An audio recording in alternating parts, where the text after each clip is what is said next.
Chegamos à quarta série das pérolas. Você sabe que tem comentários que são classificados como pérolas, ou seja, coisas que a gente não entende, que nós não entendemos como que as pessoas escrevem esse tipo de coisa.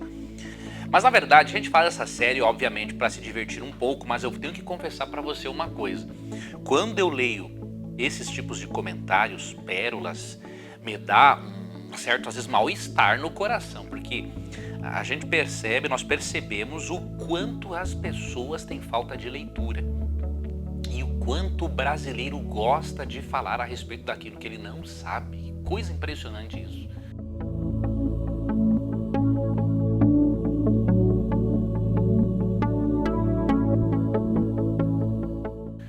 Nós deveríamos opinar, sim, sempre, mas nós deveríamos ter um senso crítico mais aguçado. Nós deveríamos, antes de opinar a respeito de uma coisa, conhecermos um pouquinho sobre o assunto, né?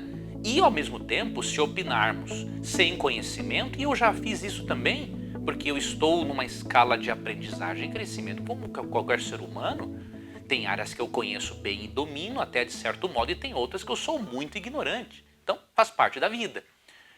Esse não é o maior problema. O problema é quando a pessoa acha que sabe e não está disposta a aprender. Aí é que mora o problema. Mas vamos aqui para algumas pérolas.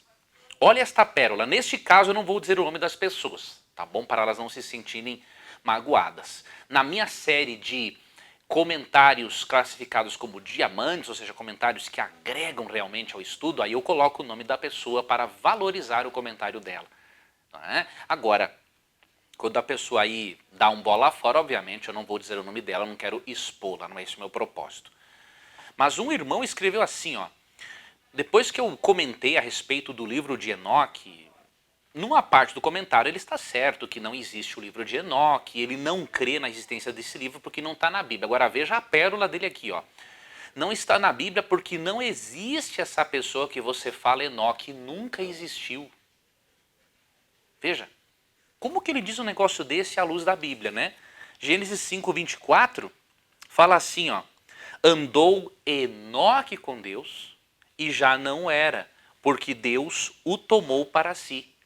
E em Hebreus capítulo 11 é repetido o nome de Enoque. Então veja, na Bíblia há sim o personagem Enoque. Então o irmão não pode dizer que ele nunca existiu.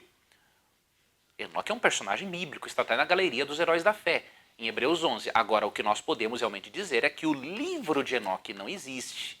Não é um livro inspirado. Foi alguém que atribuiu este livro a Enoque e este livro não pertence ao Enoque bíblico, até porque quando o Enoque bíblico foi levado para o céu, nem a escrita tinha ainda. Ok?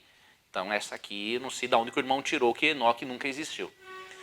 Agora, olhe este comentário aqui, ó.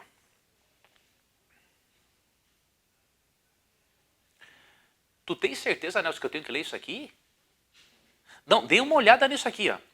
A mula de Balaão também profetizou, mas nem por isso a mula pode ser pastora, profetiza ou interpretar a palavra de Deus para a igreja de Deus. Irmão, a mulher pode profetizar desde que seja tomada pelo Espírito Santo como possessa.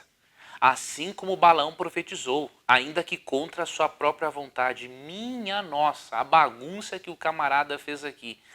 Ou seja, ele comparou as mulheres profetizando a mula de Balaão profetizando. Tem cabimento um negócio desse? Atos 2, 17 e 18 diz que vossos filhos e vossas filhas profetizarão. O dom profético não foi prometido só para homens, meu irmão.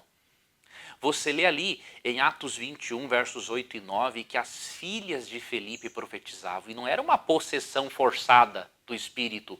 O Espírito estava usando-as. Em Juízes 4:4, nós vemos a profetisa Débora.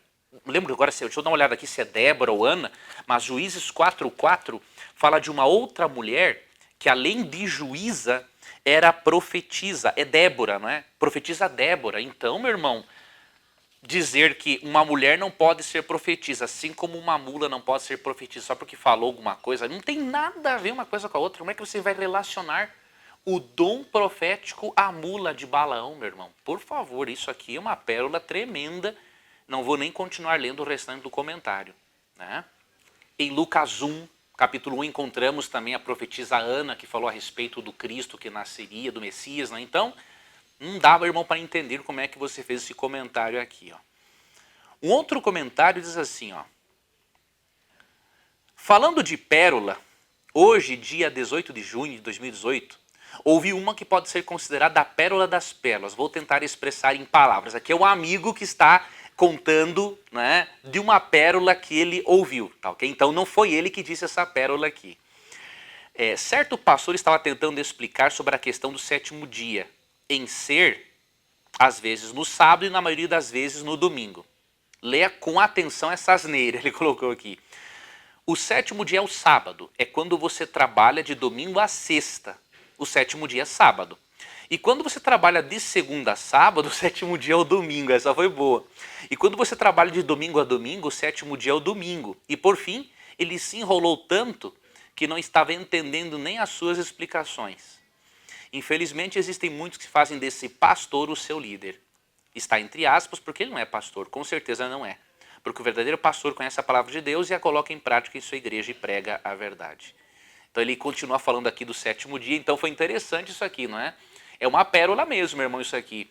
Então quer dizer que se o camarada trabalha de domingo a domingo, o sétimo dia é o domingo, né?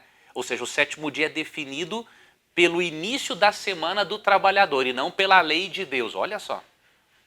O dia de guarda é definido, o sétimo dia é definido pelo dia em que o trabalhador decide começar trabalhando e não pela lei de Deus. Se fosse assim, a lei de Deus seria realmente uma bagunça, uma anarquia total. Nós sabemos que a semana ela não é regida, digamos assim, por nenhum astro, como acontecem com os dias e as noites, não é?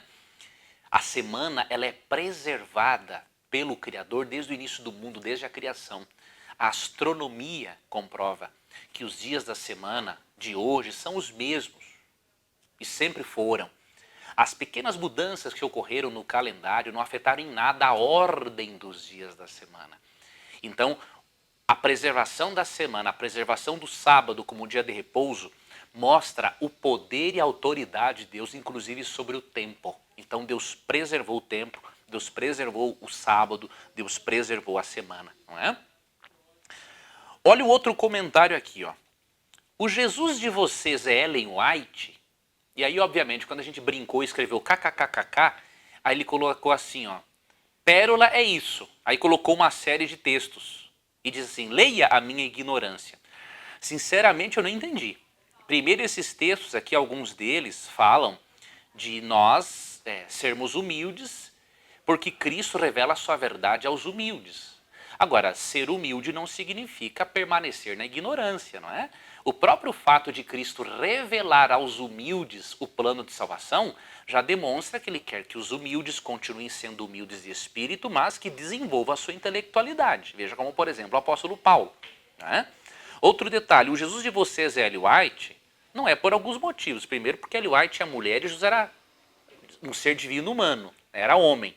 Segundo, Ellen White era um ser humano, Jesus é Deus. Então eu não entendi realmente esse seu comentário. A nossa regra de fé é Cristo. O nosso meio de salvação é Cristo. Então, meu irmão, você jogou aqui uma pérola ao vento, uma pérola sem tamanho. Ora, o Jesus de vocês é Ellen White. O que Ellen White tem a ver com isso? Né? Nós podemos defender qualquer doutrina nossa sem Ellen White. O fato de crermos que Ellen White recebeu o dom profético não significa que ela tem autoridade de Jesus. Não tem nada a ver uma coisa com a outra.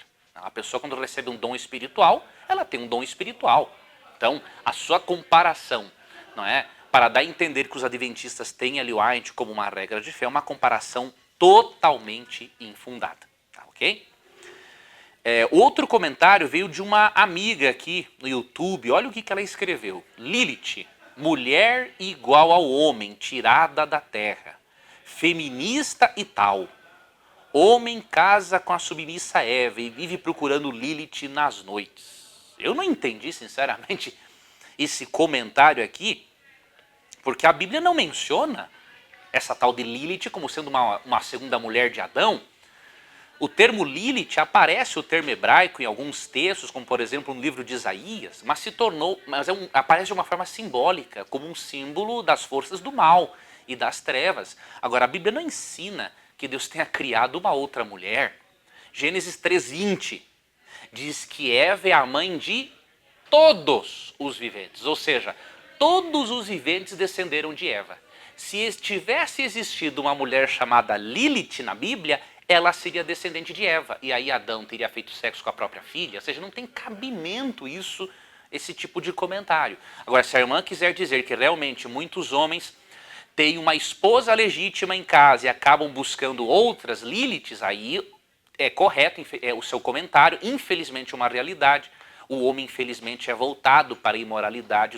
O homem precisa da ajuda de Deus para permanecer puro. Agora, você não pode alegar que existiu essa tal de Lilith, porque isso não tem nada a ver, tá bom? Bom, estes foram alguns dos comentários, estas foram algumas das pérolas deste vídeo. Veja como há pessoas que precisam ler mais, estudar mais a Bíblia e refletir antes de falar. Eu espero, meu amigo, que você esteja também tirando lições para a sua vida com esse tipo de vídeo, porque nós podemos crescer muito juntos, tá bom? Não se ofenda se eu considero o seu comentário uma pérola. Isso aqui é para o bem de todos nós, eu não expus o seu nome, mas eu quero lhe advertir. Antes de opinar, leia. Antes de opinar, estude. Antes de opinar, tenha certeza a respeito do que você está falando. E quando você errar, assim como eu erro também, tenha humildade para reconhecer que você também erra.